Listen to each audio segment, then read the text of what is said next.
Welcome back to our channel. In today's video, we are going to show you how to add holidays to Smartsheet.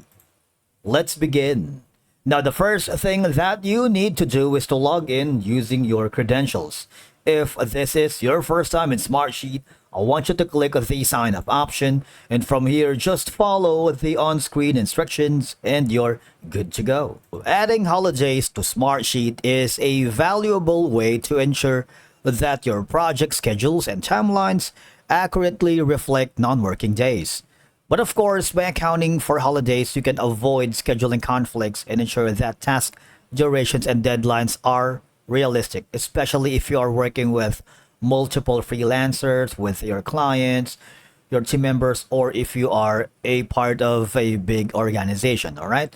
So the first thing that you need to do once you are logged into your Smartsheet account, open the project sheet where you want to add the holidays.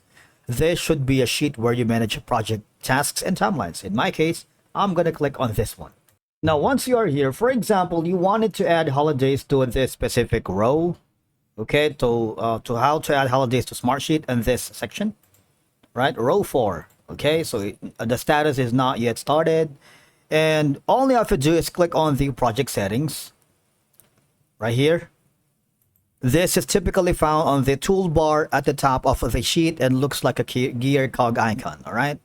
Now, all we have to do, you see, the working days are from Monday, Tuesday, Wednesday, Thursday, Fridays. Obviously, the length of the hours is 8. Non-working days, holidays are none. Click on edit. You see, there is no holidays included. None. I want you to click on edit. And as you can see, for example, we wanted to add a working holidays on Saturday and Sunday.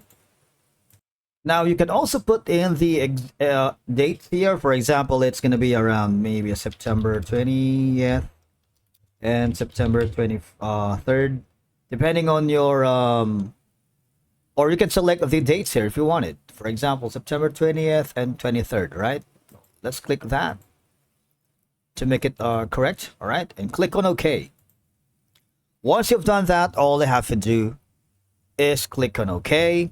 Make sure it's all correct.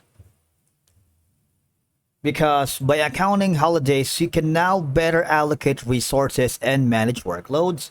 This prevents overbooking resources during periods when they are unavailable. It prevents errors in task scheduling and project planning that could occur if holidays is not considered. All right, so it's a very easy, straightforward process that could help your team out in the long run.